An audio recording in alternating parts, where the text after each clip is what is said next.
This is Hannibal here from thehannibaltv.com with a special St. Patrick's Day interview with none other than the Dublin Destroyer himself, Well, thank you, who sir. was also a Texas Longhorn, is an actor, a star in his own movie, and he was I thought you were featured going to say on David Letterman many times, as we're going to get into. So Brian Donahue, how are you doing today, sir?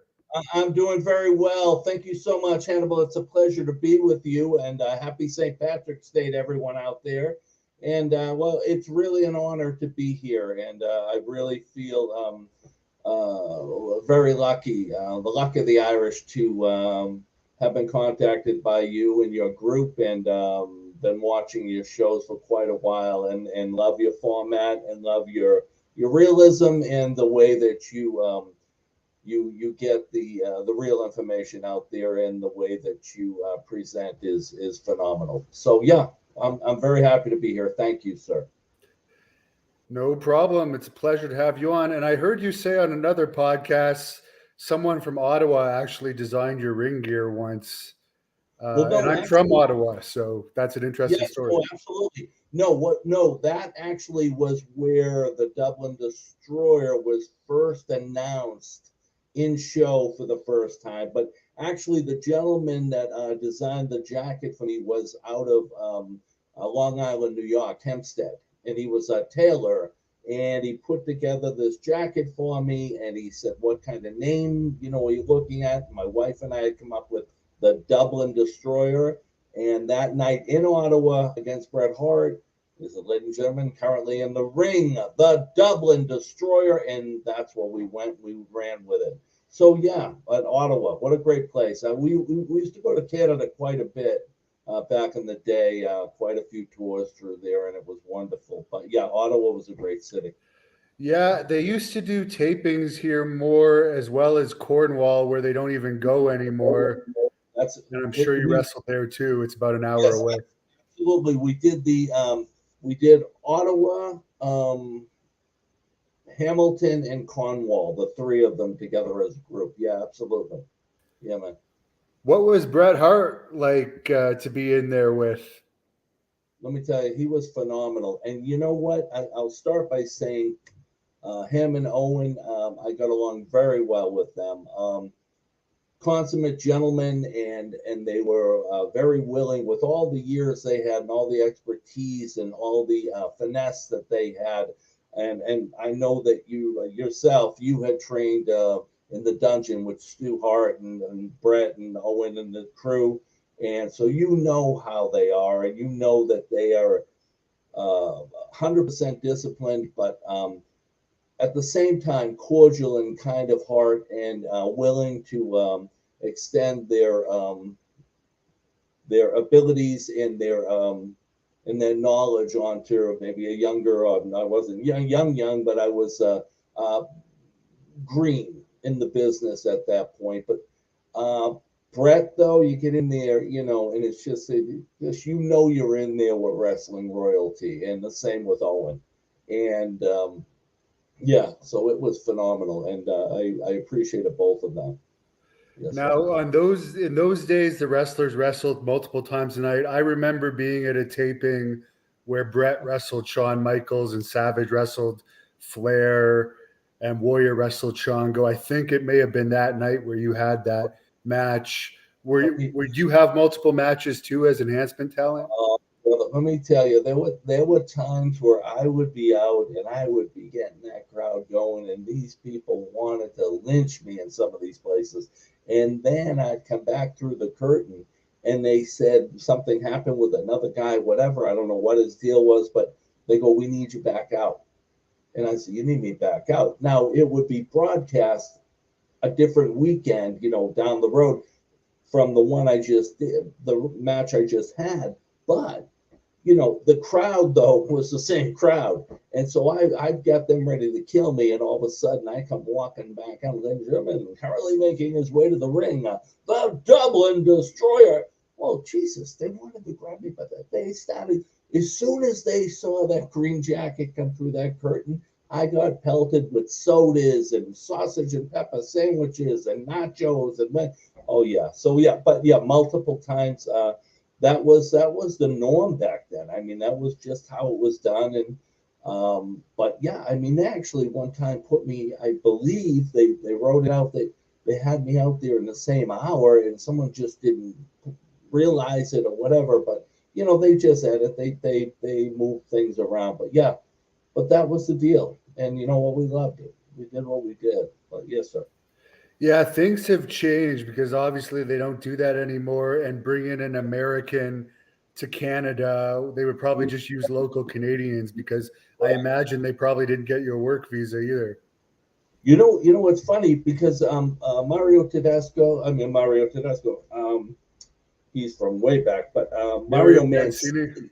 Mancini, I'm blanking, I'm switching them up. Mario Mancini had touched base on that, and I believe on your show also, and he had said it to me on Cheap Heat, and he said that the times had switched right after I was gone from there in '92, so '94, say '93, '94, where it was more just who was living in the area and in that certain region where they were partaking in the exhibition or the matches that week or that night. They would use the people from the area. Now we used to jump in giant vans and cars and such and fly and do to get to each area. We would go and we would do our thing and we would move on, or we would may not be back with them for several weeks or a month, and then be back on another little mini tour. But yeah, I had heard that they were basically using locals, if you would. Yes, sir. Yeah, because that's got to be annoying to the local people. I know wrestling wasn't that popular around here at that time. There probably wasn't a lot of local wrestlers, but they're bringing in enhancement talent from the U.S. I got To get those opportunities. So good you. for you. Yeah, you know what? It was wonderful, and I get that because now I'm as you had touched base on earlier, I'm involved with film and TV, and I'm based here in New York City. Okay, and we've got films coming in, and as an actor and a stuntman, when you're doing stunts, a lot of times, an LA coordinator will come in and he'll have his own crew, or he'll be flying his own crew in, which is great, and God bless them, and whoever's there, if they're good to go and they can nail that job, that's great. But when you're from the area, I get that. Like you're saying, that you people from Ottawa, people from Calgary, wherever they're from, and they like the opportunity, and they feel maybe like they're getting bumped out, or maybe the pool's getting filled with a little too many fish sometimes. But no, I get that. It's funny, we were talking about Canada. My wife and I and my daughter were on a little mini tour up there doing the Ottawa, Cornwall, Hamilton deal, and we were driving from one arena to the other, or on our way to the first arena, and we saw Jocks, the Mountie, and we saw him driving, and he's driving in a car, and I go, oh, good, he must be going to the arena. He'll know where to go. So I'm beeping, and I kept following him for about a mile and a half. Finally, he pulled over to the side. He goes, oh, don't follow me. He goes, I'm going to the airport. We were going the wrong way anyway, but he was a gentleman though, and it's funny. The people that were from the area. There were some locals up there, and in each territory that we went to, I mean, I think everybody was accommodating, and I think they were kind of heart, and it was wonderful. And your country was wonderful, and the treatment we got there was wonderful. So, yes, sir, yes. So what kind of a deal did you have? Because I watched some of your matches, and Uh-huh. Mario brought it up the other night that Right, you had the size and the athletic ability, and right, they didn't really have any Irish people back then. It seems right. like they could have made you into something, but for whatever reason they didn't. Was it because you weren't actually signed, or what kind of deal did you have with them? I was freelance, if you will. I was just there primarily for TV tapings. Did a few house shows here and there, but I was never signed under full contract with them. It was a you get pay and play. I was there for, just when they asked, "Are you available?" Yes, we'd like you for these dates. Great, and I'd book in and I'd go, and it was never a full fledged contract in my situation. So no, and like you say, it's and you know it better than I do. You were in it, you know the deal that it's either going to be, your roster or your enhancement talent at that time. And I'd like to think I was kind of middle of the road in between. I was kind of in a positive purgatory, if you will. I was in between where at any point, something could pop and they could give that push and start to basically maybe design or help you design a path or a route for you to take to maybe move up the board a little bit. But you know what? I honestly, I said from my heart, and I'm looking you right in the camera, right in the eye. I appreciated being there in whatever capacity I was in, and people would say, "Well, geez, yeah, but you never really got a push. You never really got this." But I spoke to Mario, and I've spoken to a lot of guys over the years, and I said, "You know what? I was there, and I was with the biggest organization in the world at the time, and you know what? I'll win with a losing hand, if you will." So it was okay, but I was never under contract with them fully, no, sir. And people don't understand. You got to wrestle like Bret Hart. I believe he may have even been champion at that time, Yep. and that crowd was like 8 to 10,000. The fun of wrestling in front of that many thousands of fans, it's a job, but that's a rush that not a Oh, lot of people get to feel. it was. Let me tell you, it was absolutely fantastic. I mean, basically you're in Brett's, hometown, basically, just Canada being his home country. And you're the guy, the Dublin Destroyer, and they're knowing that you're, if not directly from Ireland, fifth degree Irish out of Boston, you are the Irish guy from the Americas, from the United States of America. And there you are, and they've announced you as a Dublin Destroyer. And this match is for the Intercontinental Championship of the world. And all he comes with the shades and the leather jacket and the whole deal. You know the deal. That place was erupting. And, I mean, the ring was bouncing from the crowd, jumping and chanting. And what? So, yeah, fabulous. And he comes Now, I in know and, you told this story on other podcasts, but I love this story about Jimmy Snuka because he's such a legendary character yes, right now, yes, especially after Dark Side of the Ring. Could you share the yes, story about your match with him? sure. And basically, backstage, I mean, they listed who was going to be the matchmakers, the match listers, Rene Goulet, um, Terry Garvin, Tony Gorilla, the whole crew there, Vince's onslaught of executive. They decide, who's going to work with who and what hour and this and that. Well, up on the board, it said, I mean, it seemed clear to me. It said the Dublin Destroyer versus Snake.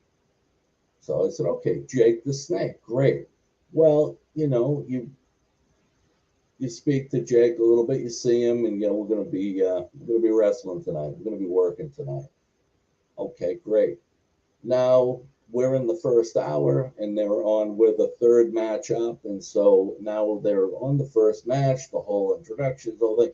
Well, now we're talking probably with house tapings, with TV tapings, we're talking probably 10, 15 minutes tops, probably 10 minutes before it's introduction time for us. Well, all of a sudden, Rene Goulet looks at me. He says, "Have you talked to Snooker? Have you talked to Snooker?" And I go, "No. Why would I talk to Snooker?" I said, "I don't. No, I haven't even seen him." He goes, your third match. And I said, third match? And he goes, yeah. I said, no, no. And all of a sudden, Jake the Snake is standing over there. Jake Roberts, he's standing there and he's got his sack with the snake in it. Snake's jumping around in there and he's holding it.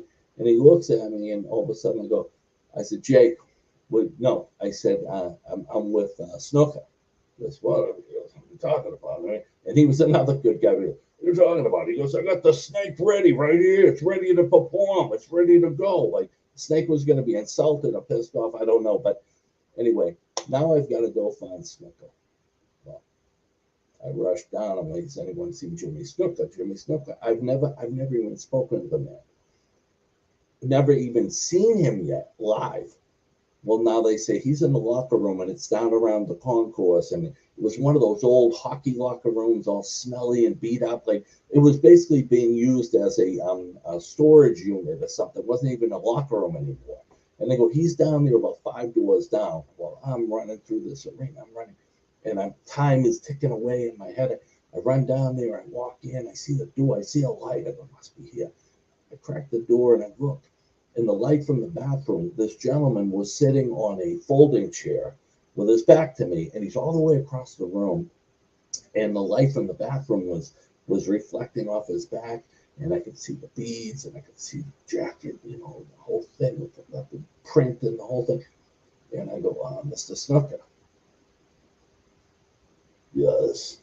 And I go, Mr. Snooker, I'm a double destroyer. I'm going to be we're going to be wrestling tonight. I just wanted to, make your acquaintance and see what's, what? When? I said, about 5 minutes. 5 minutes? He goes, we could do this in 5 minutes. He goes, anyway, he says, I pull left pad up. I pull right pad. Right pad. Boom, boom, boom. Sneak attack. We working for me. Okay. That was one of my favorite matches ever. I'm in the ring, and when you talk about the places erupting, when they announced Superfly, Jimmy Snooker, and all of a sudden that crowd was great. Well, the guy is a living legend at that point. This gentleman was a Hall of Famer from day one. And he had that crowd wrapped around his finger. I'm in the ring doing my best, doing my deal. And I'm playing my deal. All of a sudden, when he came out, I wanted to start clapping for him. That's how good and dynamic this guy was. Well, he came in the ring. He put the left pad on. I'm over here. He turns. He starts to pull the right pad on. He looks. Boom, boom, boom, boom. I'm working this guy. This guy gave me more than anybody. He let me work him for a minute straight before he even thought about coming back on me. So it was fabulous, and the crowd was absolutely electric that night. And God rest his soul. He's another one who's left us. He's up in wrestling heaven right now. But yeah, thanks, Jimmy Snooker. I had a good run with you that night, but it was great. Yes, sir. I've seen some videos out there of the Beverly brothers being a little rough with the talent. Yeah. Of course, you were much bigger than the normal non-contract guy they'd have in there. How was the Beverly brothers, and was Lanny Poffo in their corner that night? Absolutely. We were down in it was Tuesday in Texas, in San Antonio, and it was me and gentleman Sonny Blaze and this other young man, Kevin. I'm blanking on his name right now, but the three of us are in there, and it's a 3-on-3 and tag team. And it was Lanny Poffo as the genius, as their manager, and Bo and Blake, the Beverly brothers. And they said, we're going to start with you. We're going to work you. Well, we start out with a backdrop. I take that. And Lanny Poffo is on the corner of the ring. And I loved Lanny. He was tremendous. Lanny was one of the best workers I've ever seen in my life. He was fabulous, just so fluid. But anyway, he's on the corner. I'm up. I launch. I hit. And Lanny Poffo, you can hear things that people wouldn't think that you can hear in the ring that they don't hear. And he goes, outstanding. So he was giving me a compliment while we're doing the match. But he was fabulous. The Beverly Brothers, though, they were great, and they didn't work too rough, whatever. But you know what though, I could take a good hit anyway, so I wouldn't notice if you get knocked in the head with a sledgehammer. But they were, they just, they were a little more solid than most, but they were still fine. It was wonderful. But yeah, What they were about the good. Rockers, Shawn Michaels and Marty Jannetty? Now there's guys that just, I mean, there's a demonstration of absolute finesse and absolute skill set.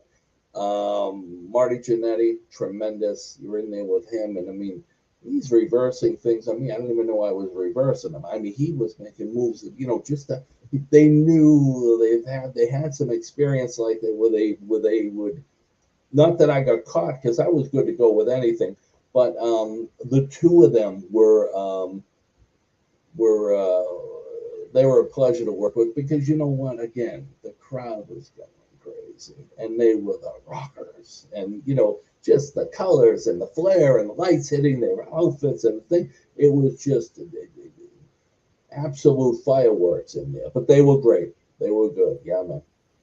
British Bulldog, Davy Boy Smith, another Hall of Fame guy. How was that? Tremendous. That was my first match ever with WWF, and he said you're working with the Bulldog, and I'm looking at me, and he says, "How you feeling? How you feeling, mate? How you feeling?" And I mean, needless to say, he was built like he was as big as my living room. Yeah, he was just huge, and he said, "You good vertical suplex with this and that." And you know what? We didn't miss a beat, and it was tremendous. And he knew you were in there with someone that knew their stuff, and that I mean, talk about a strength level. I mean, we're just talking here, but a boost, give it a boost on a vertical suplex, whatever. Well, it's you gotta help a little bit. Well, I barely was able to help before all of a sudden I'm up. I mean, he threw me up there like it was, 20-pound sack of potato. He full strong guy, and again, I know that him with the tie-ins with him, as you know, with the Hearts and Jimmy the Anvil Neidhart, that whole crew, and Owen and Evan and this and this. And, I mean, just they were well skilled, and he was strong as hell, fabulous. Two guys that were known for being kind of rough in there were the Legion of Doom, who I know you also wrestled.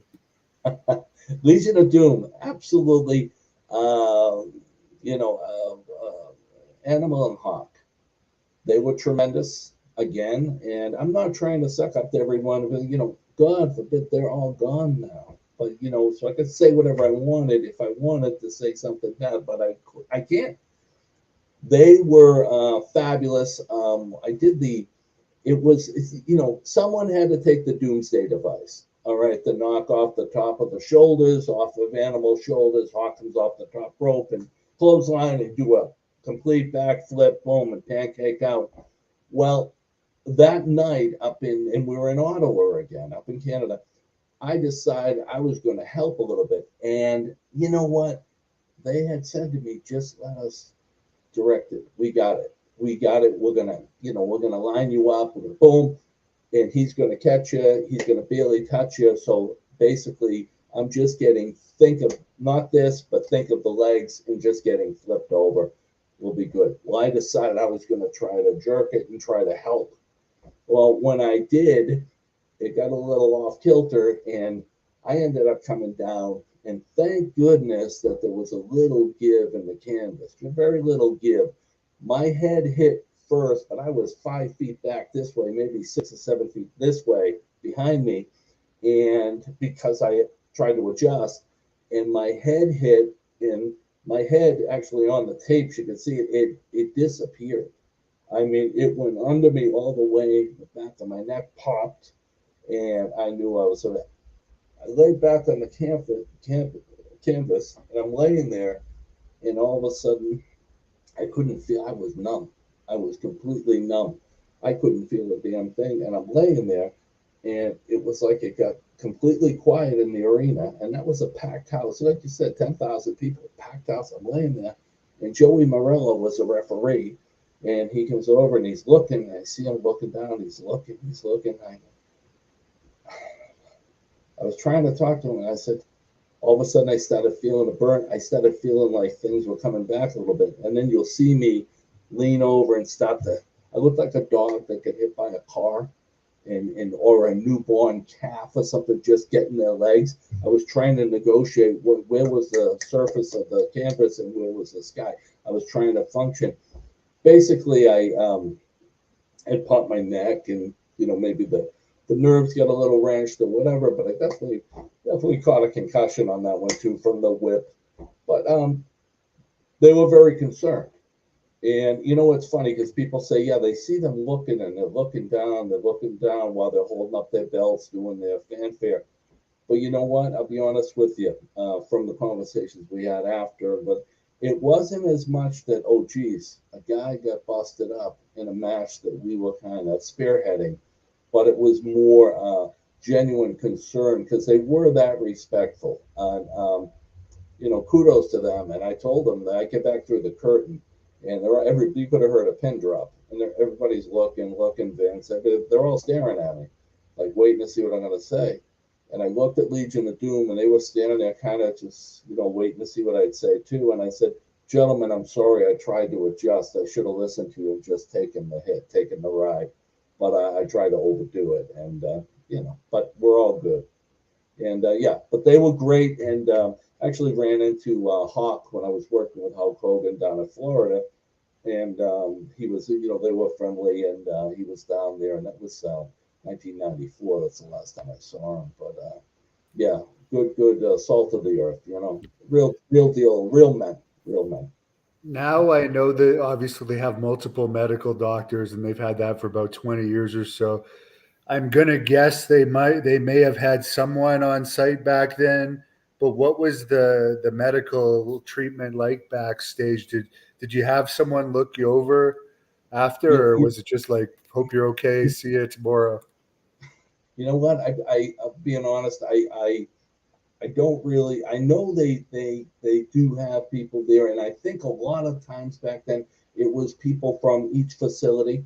That's what I'm guessing. They have their own medical staff on hand, or I'm sure it's tied in with the company, with Titan and with WWF, with the facilities they're entering, because they probably have to pay a certain amount to have medical professionals on site.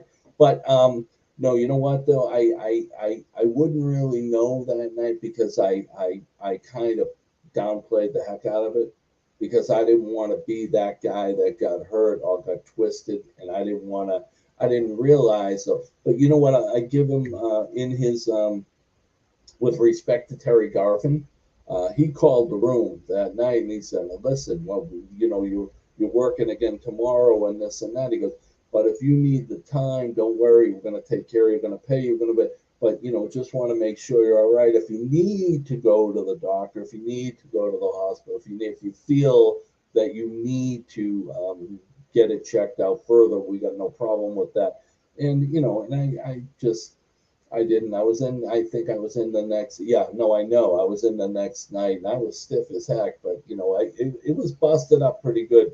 I, I ended up in the ring with Hacksaw Jim Duggan, with him coming at me with the 2x4 and the whole deal. And I had a great match there too. So, and also you can appreciate this, that I was also at a point where I was looking to make my bones and looking to prove that I'm good to go and take a hit and take a licking and keep on ticking like the Energizer Bunny. And I wanted to keep pushing. So, I think he would have had to kill me at that point and knock me out. But they did show genuine concern. But if you're not showing the concern, maybe they're not going to worry about it as much. So yeah. Did you have a particular agent? Like we know Mario talks about Chief J Strongbow and Lombardi, of course, Patterson. Was there Right. one that you particular had a relationship with? You know what? I enjoyed all of those guys. I actually went in. I first got in with them through a gentleman that Mario had brought to the show. This gentleman, Sonny Blaze, Al Schaefer, he brought me up and said, "Listen, you want to work these shows?" And I said, "Yeah." I said, "Win, lose, or draw, I'll be in a great show and a great exposure and this and that." I said, "Yeah, absolutely, I'm in."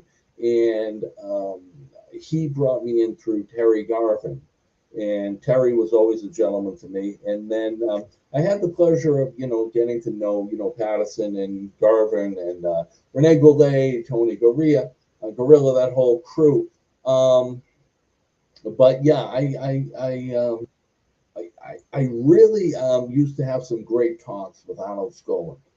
And Arnold Skolin, when we would go to, the different territories, and we do these, 3-day, 4-day runs on the TV tapings in the different towns, Arnold Skolin used to give me tickets. Now, they might not be front row, they might not, but at these TV tapings, because as you know, they want to have a crowd, they want to have a live crowd, they want to have people that are excited to be there. So they want to fill this place to capacity. Well, they would sell out anyway, but they always had some tickets put aside. Arnold Skolin used to give me 20, 30, I'm not making it 20, 30, 40 tickets. Maybe they might be up in the nosebleed seats, but you know what? People were just excited to be in the building, to be part of it, to be part of this show that had come to town, which every year is a big deal for them. We're in Erie, Pennsylvania, okay, and I'm at a diner, a local diner there. And I'm eating and I'm hanging out, and the waitress is over there and she's like, "Hi, how are you?" And she goes, "Oh, you're with the show and this and all, that's exciting." And I said, "Yeah." And she's talking to me about her kids. She had a bunch of kids, like 4 or 5 kids at that point, little kids, she was telling me. And I said, "Oh, that's wonderful." I said, "So you're going to come to the show? You're going to bring them, because at that point it was pretty kid friendly, and there was it was I would say G-rated, except for the violence. It was light. It was more cartoonish, more comic book like. Anyway, I said to her, and I'll scroll, and they give me a bunch of tickets 20 minutes before that. And I said, she goes, "Well, my husband and myself, but um, you know, uh, being honest." And she wasn't looking to work me for a tip. You could tell she was just being honest and straightforward.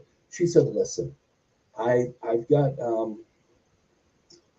we can't really." Basically, she was saying, without, I didn't want it to be embarrassed. I could see where she was going. They didn't have the money to bring 4 or 5 kids to a show, and then there's souvenirs, and there's this, and there's that. So, that was kind of rough. Anyway, I turned around, I gave her a good tip, and that was for the souvenirs that night. Gave her a good tip. And inside the little flip for the check, I put I think 12 tickets in there. Now I said, she looked and she was holding them up in the window as I'm walking by, and I saluted her and said, "See you tonight." And she goes, you could see her getting teary. You could see the tears. "Thank you so much." She was so appreciative. Anyway, I knew where they were sitting because I knew the sections from the tickets. And that night I come out, these kids had signs. They had made signs. "Dublin Destroyer, thank you, Dublin Destroyer, we love you," whatever. So that was a cool thing. Now jump it. This was 2015, 2014. I'm working on a television show here in New York City called Gotham. It was on Fox TV, and it's Batman series, the whole thing. Well, I'm in there, and I had to go for a wardrobe fitting. And I go over to Steiner Studios, which is the old Brooklyn Navy Yard. They made it into these fancy studios, movie studios. I go over there, and the head of wardrobe and costumes is dressing me, and he's sizing me up for my outfit and the whole thing. And all of a sudden, his assistant come in, and it's this kid. Now he's probably, I guess, I don't know, he's in his 30s or whatever he was. But he comes in, he goes, "You know who we have here?" And he goes, "I've worked with him before." He goes, "Do you have any of those cards?" And I said, "Do I have any of those cards?" And I got a couple. Anyway, the Dublin Destroyer card. So people got a kick out of it. So the kid stands there and he's looking, and he takes the card and he's looking, and he starts crying. I'm looking at, well, he either hates wrestling or hates me, or I don't know what's going on. And he said, "Sir," he goes, "I got to make a call," and whatever. He called his parents in Erie, Pennsylvania. His mom was the waitress, and he was one of the kids with the sign. So yeah, that was neat. So thanks, Arnold Skolin. That was wonderful. And I'm talking to the mom and dad, and she goes, "Oh my God, we had such fun." I never saw them again. I saw her, tickets, do the show, done. And then umpteen years later, you're talking, I mean, that was 92, 91, and now we're talking 2015. Come on now, 24 years later. And this kid was a little kid, so he's probably 6 or 7, he's low 30s now. And he's my wardrobe designer for a TV show here in Manhattan. And just talk about coming around full circle, or touching life, and I mean, touching people's lives. That was wonderful. But yeah. I know you were always involved in television, even when you were working for WWE. But was it the opportunities in TV that made you stop taking those bookings? You know what? Actually, I have been doing some commercial work and small bit parts in TV shows, and small parts in film, prior to and during my experience with WWF. But then it's funny because I actually was at the Screen Actors Guild in Manhattan, and I just happened to be looking at this board. Now, I wasn't being bitchy or being a complainer. So, oh, I'm not getting it. They're not going to push me, so I'm out of here. Whatever. I never wanted to do it like that. It was just that um, I, I knew that I wanted to push the TV and film end of it. I wanted to stay with the wrestling. I wanted to do everything. I wanted to be a Renaissance man and touch base like Forrest Gump on everything. But what happened was, I'm looking at this board in the Screen Actors Guild, and it had all casting notices. And one of the notices jumped out at me, and it said Walt Disney World in Florida. Disney MGM Studios, as it was called at the time, is looking for stunt people with acting experience, et cetera, et cetera. And the auditions for that were that day, an hour from when I was reading this thing. Something drew me over to that board. I ended up going over, and I had a T-shirt on and a pair of jeans. I went over, and they said Ronnie Rodriguez, who was the head of talent booking, him and Gail Major at the time for Disney World Worldwide, were there for the casting.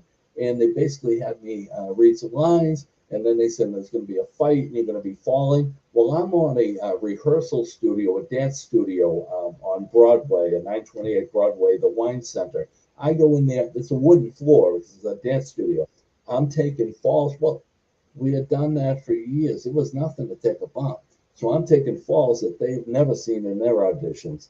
And at the end of it, Rodriguez goes, "Would you and the family be interested in coming to Florida?" Now, it wasn't going to be a huge payday. It wasn't going to be a windfall financially.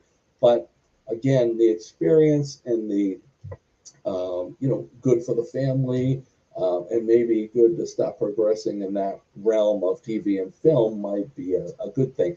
So we took the opportunity, and I talked to them, and WWF, and I said, "Listen, I'm going to be going down, whatever." And they knew where I was. I made sure they knew where I was in case. Well, I went down, and we stayed down there for. I was down there for probably a year and a half, and almost 2 years. And while I was there were stunt coordinators there that had moved there from LA, who were retired, not retired, but just laying low because they didn't have to be in LA anymore. And I ended up working with Hulk Hogan on his series, Thunder in Paradise. And so that was fabulous. And some of the old school guys were coming. Jimmy Hart was with them, Brutus Beefcake, Jim the Anvil Neidhart, Hawk, Brian Knobs and him from the Nasty Boys, they were good friends. So, all the boys were there. So it was kind of like a reunion of WWF. It was fabulous. So, yeah. Yeah, I Friends. actually like that show. Didn't you do something with Giant Gonzalez on that show? I certainly did. They said, listen, we'll look at this stunt coordinator, Greg Barnett, who was out of LA, is an award-winning stunt coordinator. He goes, listen, they were over there talking. He goes, I need someone to. He's talking to his stunt guys. He goes, I need someone to double the Giant Gonzalez. I said, Giant Gonzalez. I mean, literally, but almost 8 feet tall. I mean, this guy was legitimately a giant. Okay, the Giant Gonzalez. His name was right. They needed someone to double him. Well, he had the wild hair and he had the big beard and the whole thing at the time. But I mean, who are we going to get? Well, I'm standing over there and I said, I can do that. They wanted to do a high fall into the hold of a ship, an old ship, old rusted ship. They actually had to cut the seal and all the bolts. They had to cut it and grind it off to open it up. Well, when you opened it up, I mean, it was Rat City, the whole thing, the water, it was crazy. But anyway, they wanted, it was going to be Hulk fighting Giant Gonzalez on the top of the ship, and they go back and forth and selling, they're doing, and headbutts and kicks, and the end of it would be Hulk finally taking one more whack at the Giant Gonzalez, and he takes a back fall into the hold of the ship. Well, they set it up with cardboard boxes. They stack it up for they call it a catch, and it was probably 30 feet into. There was a big ship into the hold of this ship. Well, the biggest thing was clearing the opening because it wasn't that long. It was only about 6.5 feet, maybe 7 feet in width. So I had to kind of tuck the head, whatever. Well, we did our deal, and it was funny because they had us. They had me made up to look like I looked like his kid or a baby. I mean, I was literally, up to I was just into his ribs, and I was standing like this, and he's got his arm on me like this. It was great. There he is. There he is. Yeah, I think that's the clip from that episode. Did you get to Great. spend? I know you wrestled Jim Neidhart before when you fought the Hart Yes. Foundation, Yes, but sir. did you spend much time with the other guys on the set? Yeah, I did. Because like I say, it was us out on the beach. We went down when I was with Jimmy Neidhart. We were out in St. Petersburg at the Don's Azar Hotel. So I'm sitting there at the beach bar, and it's Jimmy Neidhart, and it's Jimmy Hart, and Hulk, and Brutus, and yeah, we're all hanging out. But what a good guy he was too. Another guy. You know what's funny? Hannibal. How many people? Oh my God! Look at that. You know what's funny? You got better props than I do. Oh, that's great. Do you have any That's good. others from around that time? I don't have them in front of me, but I will definitely get them out for you. I mean, I it was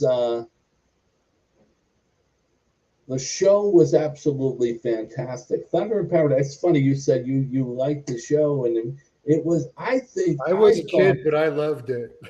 yeah, and I thought it would be a good show, and it was a good show. But it's just, it's like anything in this business. It's, it has to fly, and it has to be, it has to catch, and it has to, light fire and burn, and otherwise it just doesn't play. But it did go syndicated, and it did run for a while. But I mean, they were probably looking. It was the same group that did Baywatch, Burt Schwartz and Bonin, and they, needless to say, they had a grand slam with Baywatch syndication wise. It was in every country. It was showing somewhere in the world every minute of the day for years. So, but Thunder in Paradise, I mean, it got a good run, and and it presented well, and it just was, yeah, I had a great time with them, and yeah, Neidhart and the rest of them, they were great. But gentlemen, yeah.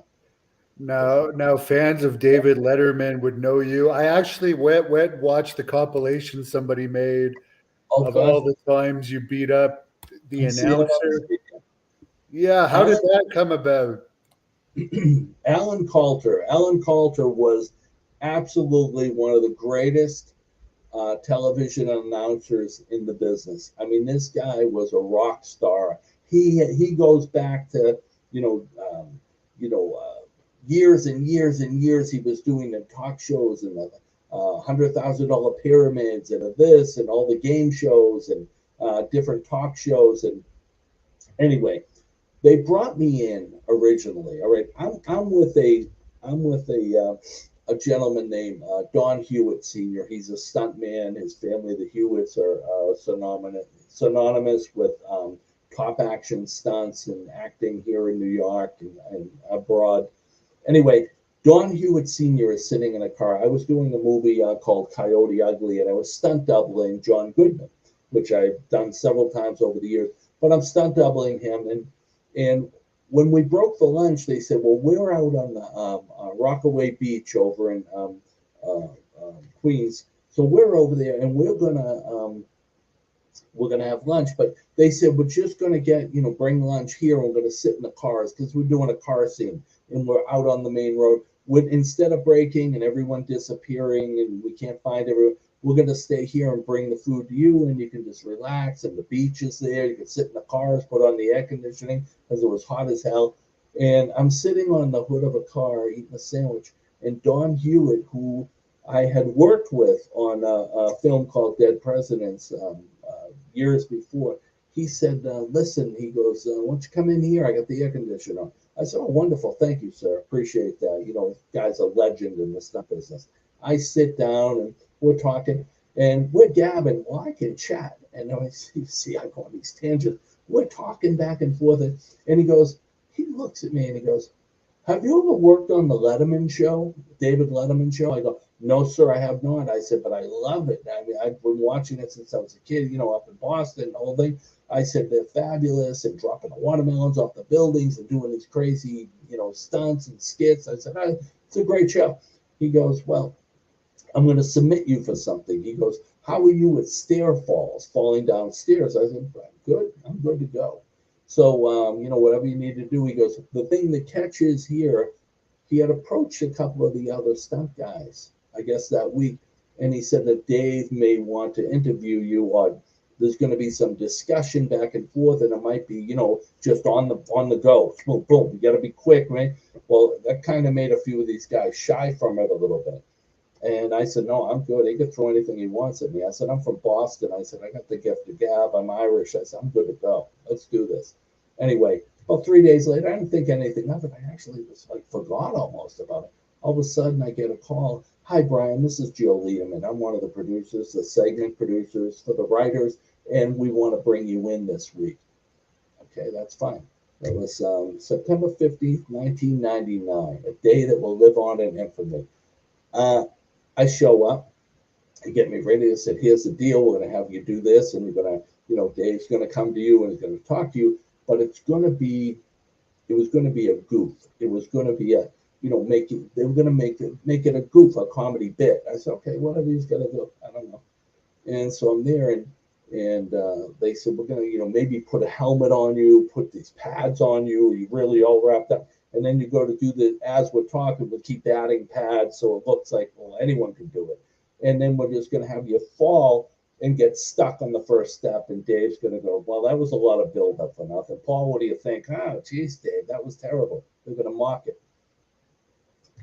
So Dave's watching the camera. They have the sound playing, and he's watching us in this rehearsal or when they're talking me through this thing. And I was so receptive to everything they said. I said, "Whatever you need to do, I'm here. I'm at your disposal. I'm here to do a show. Whatever your show is, I'm here to do that." Well, now, Jill Lederman gets on her radio, and she's like, "Yes, okay," gets on the phone. She disappears, the producer that called me originally. She disappears, and she comes running back, and she goes, "Do you have any of your stuff from the wrestling or the stunt work or the acting stuff? Do you have any headshot, resume, anything?" And I said, "Yeah, I've got." Dawn went and got it. The coordinator gave it to her. She disappeared now for another 5-10 minutes.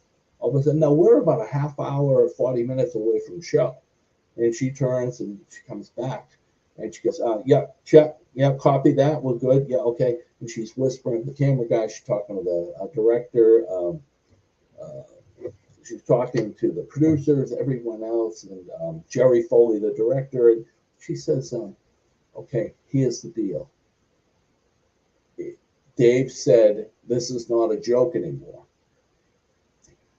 You've done more so far in your career with shows and things and worked your way up and started here and worked up that ladder. He goes, we're not gonna make a mockery of that. He goes, we're gonna take you straight, and you tell this kid, he told her, you tell this kid we're gonna give him the biggest push he's ever had in his life tonight, and get ready for the ride because it's gonna be fast and furious. And we did. And he came on, he goes, ladies and gentlemen, here we are, you know, the late show. And he starts doing, he goes, we got a guy, and he does this whole thing. Well, we did the steel falls. He's talking to me. Well, geez, you hit your head, and I did fall. I ended up doing 4 or 5 falls that night. And Meatloaf and John Leguizamo backstage, and they're waiting to come out. Well, they kept delaying them. And Meatloaf had just gone platinum with another record. He made his big, I won't say comeback because he was always there, but he made a big surge up again. John Leguizamo had won the Tony Award for one-man Broadway show. And then me, the guy that's going to fall down the stairs. And that all came from having a sandwich in a car at the Rockaway Beaches over in Queens. And from that, they kept calling, and then they said, we want you to do a bit where you come out and you punch Alan in the face. You're going to be his son, Tyler. And he's going to talk about his 3-year-old son. He's a little kid. He's so sweet, but he can be a little aggressive sometimes. And Dave goes, oh, I didn't even know you had a son. Yeah, come on out, Tyler. And I'm standing there in black jeans, Harley Davidson biker boots, a cut-off shirt. You know, I'm 280 pounds, my hair pushed back, and I look at Alan, and I go and I will him and I pummel. Well, it took a liking to it, and they realized that this is something that we can slide in there at any point.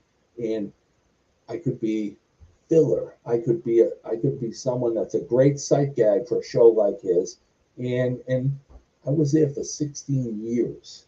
16 years. I did at least 100, I'd say 150, 160 shows, which for a show like Letterman, I mean, you know, the only ones that are on more than that are Paul Schaefer, David Letterman, Biff Henderson, Alan Coulter, and, you know, the people that are there doing the show. And so, yeah, I had a great run with them, and knock on wood, I appreciate everything Mr. Letterman did for me, and he took a liking to me, but he said, a big part of it, Jerry Foley said to me one time, a big part of you being here in the longevity of your stay with us is that you know how to talk to people. He goes, not just us, but everything is watched. In other words, you're outside. The same as with WWF with Arnold Skaaland. That's why he trusts me with so many tickets to the general masses in the town, because I would be out at Letterman, I'd be taking pictures. I walked out of the stage door one night with Peter Gabriel from Genesis, all right, rock god. I walked out, and this woman and her family are out there. You know, people used to, especially in the summer months, it was nice out. There'd be hundreds, thousands of people outside waiting to see the stars come in and out. I come walking out with Peter Gabriel at the end of the show, and all of a sudden the lady says, oh, can we get a picture? Can we get a picture? And Peter Gabriel fixes a nice guy, not no swag to it, but he walked out. He goes, oh yes, hello, with the British accent, right? And he goes, yes. And she hands him the camera. He goes, ah. They all start getting around me. We want the guy. They were from Minnesota. We want the guy that hits the guy. We want this guy. So that was great. But yeah, I had a great experience with them, and I also always had a second home there at 53rd and Broadway, and that lasted for years. And just yeah, it was great. All from a sandwich in a car at the Rockaways. So all your experiences with David are positive. Do you have any insights about him that his fans watching this might be interested to know? Absolutely. He was a people said a lot of people you hear say, well, Dave could be harsh or rough or, like very strict with things on the set or in the show, whatever. Let me tell you, he's a professional, and he wants things done right. And he's the type of guy that, like, if we're going to do it, why not do it 150, 200%? Let's not just make 100. Let's go for it. And he was always trying to bring it up a notch, and so I love that. And he was always very pleasant with me, and um, like I said, they were all very kind there, and you know, hugely professional. So he was great. He was fabulous, like, and just wanted it right. That's it. He wants it right. It's his Now, show. is it true you actually hurt the announcer one of the times, or was that a work? Uh, no, no, no, no. With his elbow, no. What happened was I thought I thought they were ribbing me. I thought it was a work on me. What happened was I never out of 1,000 punches I threw at this guy, I never clipped him. I never hit him. I always made a point of, if anything, it would give Dave something to mock or joke about. And if I'd miss and the camera would catch, he used to have the cameras turn and move so they'd catch me missing. I'd be missing with it, and he'd have, oh, that was close. He almost got hit with that wind, and he'd make a joke. Fine, it's a comedy. But one time at the end of the show, great show, everything went well, had a bunch of dialogue with him, and we did it. And all of a sudden they go, oh, yeah, Alan's downstairs with Dr. Lou Aroni, who is Dave's personal physician. He goes, I go, what? Lou Aroni, for what? I guess he handled all the celebrities. But I go, what do you mean, Lou Aroni? I said, come on. I get downstairs, and there's a green room upstairs and a green room downstairs. The one downstairs is larger. It was more for when they had bands there and they needed extra room. Well, I get down there, and Alan is sitting there. Apparently, they were draining some blood out of his elbow, his what they call bursa sacs with it. It had inflamed. It had filled up with blood. Well, they were draining his elbow, and I was like, "Is this real?" Like, oh my God, what happened? But apparently, it was after I was off the stage. He was still selling it and flailing around, and he caught his elbow on one of the lighting stands. And so, yeah, he did get hurt. But then they said, well, what are we going to do now? Well, I had gotten busted up doing a show, and I had a quadricep tendon torn in half. So I had to have surgery. Alan, I guess his it was the same time with his arm and his shoulder was banged or whatever. And they brought me in anyway. That's the rapport I had. They brought me in anyway, and Alan was hurt and I was hurt, so we had to have stunt doubles for us. So that worked out wonderfully. I had this gentleman, Jay Bourier, who's passed away, God rest his soul, good friend of mine. Jay came in, and they had an actor filling in for Alan, and yeah, so no, we were both busted up at that point. That was real. But yeah, I was having a heart attack. Oh, great, he's hurt. I'm done. Yeah, because there was one, he's like taking a break, eating the pizza because he's hurt or something. Then you come out, throw the I pizza, can't and do you it. eat a piece of pizza. That's it. That's it. Yeah. Just as we wind it down here, Ibsen talks about another thing that happened in Ottawa, though I know they did it a couple nights in a row, the 40-man battle royal, which was the first Fabulous. time Berserker won it, but you were part of it. Yes, absolutely. I'll tell you, Hannibal, I remember that like it was. It seems like things were. I don't know how you feel in your game with the wrestling and all, but the memory. Sometimes things that are further back, I can remember much more clearer than yesterday. But it was the 40-man battle royal in Ottawa, Canada, and I had been, fairly friendly with everyone, but so they took a liking to me, and they knew that I wasn't complaining. I was doing what I had to do. I was taking some serious hits. I was doing, and I was selling out for the promotion of the company, so they appreciated that. But anyway, they explained how it was going to work, and we're going to do this. You're going to come out, and you're going to go the battle royal. Well, I mean, before WWF, I played crowds of less than 40. All right. And now I'm in a ring with 40 behemoths and all the superstars of wrestling and the wrestling, royalties in there. Everybody was in there. But I remember Lord Alfred Hayes and Sean Mooney, the announcers and color commentary people, and they took a liking to me years before. And they're in there and they're announcing, oh, here he comes. And the Dublin Destroyer. And I come up, British Bulldog, Kerry Von Erich, this one, this one. The list went on. I get in there, and all of a sudden they're like, well, the Dublin Destroyer. And they kept talking about me. And they were acting like this guy's going to be the next world champion. And there he is, the Dublin Destroyer. He's looking fit. And look at him in the green with the shamrocks. And oh my goodness, he's something to be. Oh, he's awesome. Look at him. And 2 minutes later, Kerry Von Erich, gives me a shot and launches me over the top rope. I'm done. And Sean Mooney says, well, there goes the Dublin Destroyer, shillelagh and all. And so that was it for my Battle Royal experience. But you know what? That I was more concerned that ring was going to give. Kudos to the guys that built that sucker, put it together that night, because there was a lot of weight in that thing. But it was fabulous. Yeah. Did you get extra pay every time you wrestled on one of those nights? If you wrestled, let's say, 3 times that night? You know what? They were giving you straight. I mean, we were hoping to be thousandaires at that point, and so a few hundred here, a few hundred here for that. But you know what? They always the boys used to take care of me. In other words, if I take a good hit, and I take if I went above and beyond what someone may do in the ring to promote their game or to make them look better or to put them over stronger. There'd be a few hundred here, a few hundred here.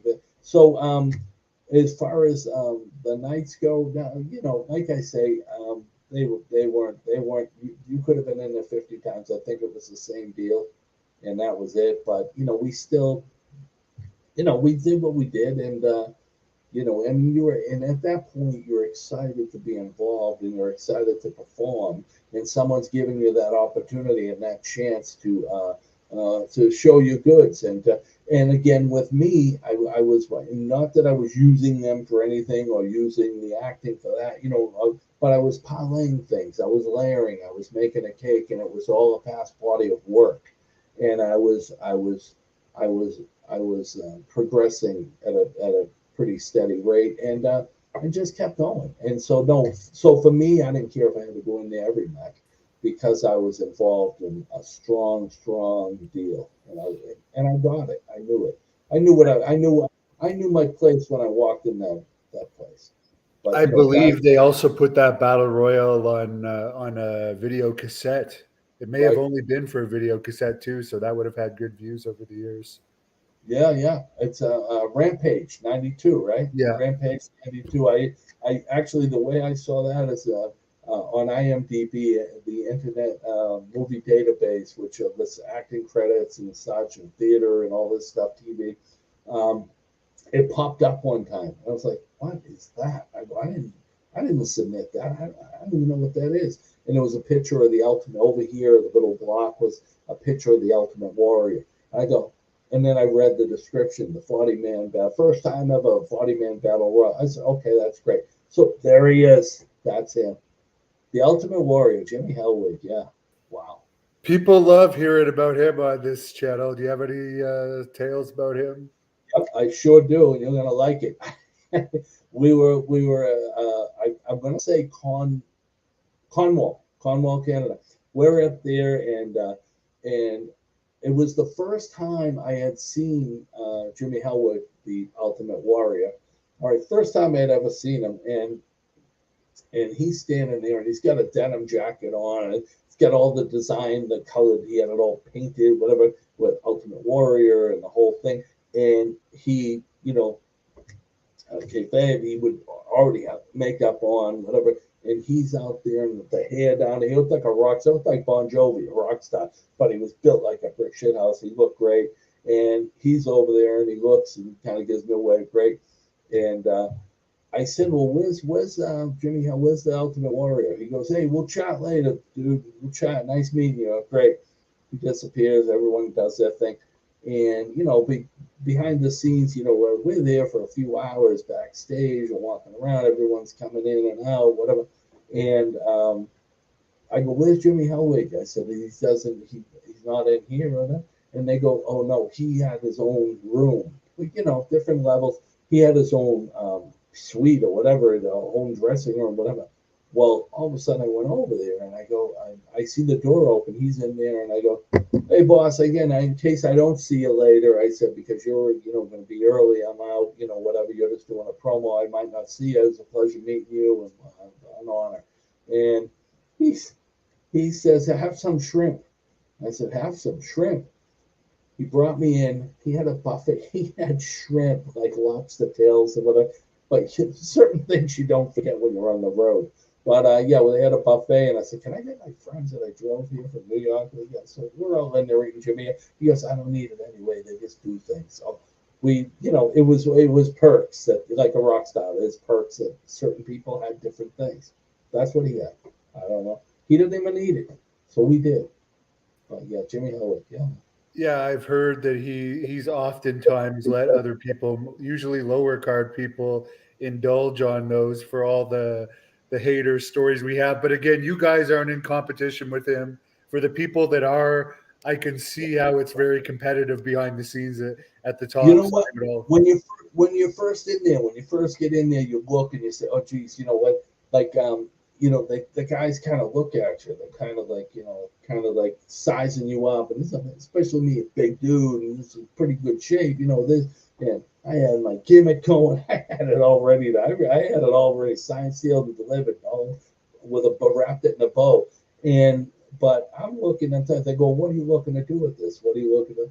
I said, "Well," and I explained, very honest, very straight shooter. I said, "Listen," I said, "I'm here and I'm doing what I'm doing, and I'm gonna, do the best I can do, and and hopefully, I'll give them as much as they give me, and I'll try to, I said, actually, I'm here to promote you guys." I said, "I guess," I said, "I'm here. I'm going to sell the shit out of this stuff for you." I said, "I'm going to sell every hit. You throw everything you throw, man. I'm gonna sell it to the point of overselling, but still making it realistic and making it good." I said, "So you're gonna want to work with me," and that was stuff. Yeah. Well, you Well, got a bunch more questions, but we won't take up too much of your time today because it is St. Patrick's Day. So maybe wonderful. we can have you back again. But I'd we love to. we don't want to go before talking about your movie, which is out free on YouTube. I recently watched it. It goes through your injuries and Oh, okay. The guy, yeah. Did you enjoyed it? Did you like it? yes, it's not my only complaint about it is it's kind of sad. It's not real like it's interesting to see all you've done, but Right, it's like hearing about everything you've been through. right. I mean, I can identify with a lot of it, You know the but yeah, it's deal. interesting. I'd recommend it to wrestling fans. Great. That's wonderful. Yeah, like I said, I never like to self promote the guy, the Brian Donahue story. Let me tell you, what happened there was, I went for a commercial audition, and I'm in there. It was for Aetna, for the insurance company. And my wife said, "Listen, you got an email. They want you to come in for this audition based on your look, whatever." So I said, "What is it for?" It's for the computer. It's going to be like an internet, basically buyout that give you $1,000 or whatever. You go do this thing, whatever. And it's an audition. Just go. You never know who's going to be there. I said, "You think?" She goes, "Every opportunity. You've always gotten into everything and tried with Disney. I saw the board, this and this, WWF, and this. Go for it. Don't go with the gut." So I went, and the director of the commercial was there, and they're talking to me and this, and they said, "Give us a little bit of a verbal resume, if you would." The audition was basically to get to know you and how you were, because that's how they were going to base it. And it was for stunt people, but he got in touch with me, and they said, so I told him I did this and this and this and this. It was like Forrest Gump, and they were all looking at each other like, this guy making this up. And he got in touch with me a few days later, maybe a week later, and my wife goes, "You got another email. It's from the director of that commercial." Unfortunately, they're going with younger 20, 30 somethings, and you don't quite fit that bill. And you're over 50s now, and maybe but he said, I work with a bunch of film people here in New York out of Brooklyn and Greenpoint Pictures, and I would love to maybe get together and meet, and you could bring some stuff if you have any tapes or footage or news articles or pictures or anything like that we could possibly use, and I can peruse and kind of see how I could put this together. He was looking to do a couple of 5-minute human interest story, public opinion story, just to touch base on someone's life. And I said, whatever, that's good. He goes, we'll make it a feel good. We'll make it whatever. I brought my wife, got together all these tapes. I had VHS tapes. That's how old I am. I had tapes from Disney. I had tapes from WWF. I had this and this and that. Well, I brought this and met him at a diner here in Long Island, New York, and I brought this case of tapes. And he took it, cleaned them up. He had to go actually buy a VCR because he's a lot younger than me, and he bought a VCR so he could go through the footage and this. And he got in touch, and we started doing that in 2000, and I believe 16, and it was all the way to 2017, 2019. It was done only because they were busy. Him and Joe Victorine and Eric Ollie and Veronica Balta, all these people that were involved with it were. His name is E.J. McLeavy Fisher is the director, and he. We finally got this put together, and we did he set up some, we had a stunt coordinator. He set up some stuff. Leo was his name. We set up some stuff for, a fight scene, and we did this and this, and he pieced it. Well, we finally put it together. It went on a run with the film festivals, and it was showing not just here in the States, but internationally. It won awards in Boston and Providence and Melbourne, and I mean, just umpteen others, and people took a liking to it. But it was my wife and I mean, we went on tour. We were literally, what are we going next week? We're going down to Jersey. We're going here, or we're going to Connecticut, or wherever it would be. And the Brian Donahue story. Now, to me, it didn't seem like, what's he going to make a document about me? About what? And, because when you live it and when you live it and you're actually doing it, it's so spread out, so many years of work and in the game and just trying to get the next gig and what's next, what am I doing here and there, and I'm moving all over the country, that it doesn't seem that interesting. But when they put it together in a nice format and in a concise manner, it people get a kick out of it, especially when you've done a lot of different things. And Forrest Gump, here I am. But yeah. And I understand you don't drink anymore either for like 30 Oh, plus years. I stopped. And again, I don't knock anyone that does or doesn't do that. Just, you go with what you know is right and what works for you. But I stopped drinking in 1991. So it's 31, 32 years. And you know what? It's not good when you jump out of a car and you try to throw a drop kick at two cops, and your distance is not. Thank God it wasn't right. I mean, I was 16 feet away from them, and I thought they were right here. Anyway, not good. But anyway, I just, I'd had enough, and and just living well and just trying to just function and just live life as it is. And yeah, I don't miss it at all. I do what I do. It's funny. I'm sitting there on St. Patrick's Day, and people say, "Oh, this guy's probably hammered somewhere." No. Where is the Dublin Destroyer? He's sitting with one of the greatest. Well, you yourself, and I don't know. Do people know your deal? I mean, one of the best wrestlers ever in the game, and trained by legends up in the dungeon, and one of the finest from what I've seen from your shows. And I'm not sucking up to you because I'm already on your show, but one of the finest hosts and podcast people in the business. So yeah, kudos to you, sir. Well, I do have the finest mascot, Piper, Hey! here, who will grace us with their presence. Outstanding. So I appreciate you coming on. Do you want to tell the fans where they can follow you on social media and where they can look your video? Yeah, you can just look up the Brian Donahue story, and that's a QR code, and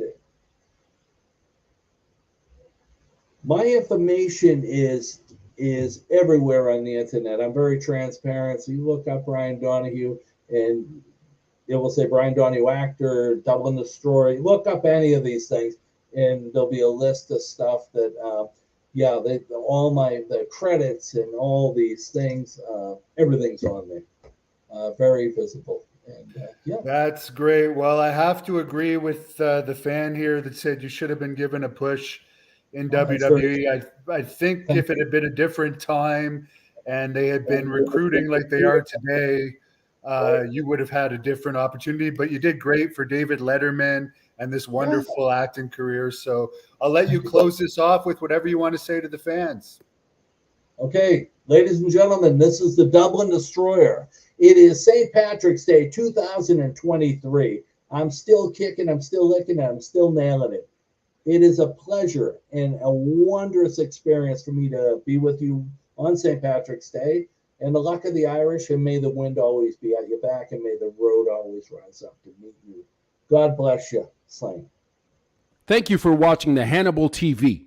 Please like this video if you enjoyed it, and click the subscribe button to not miss any of our latest shoot interviews,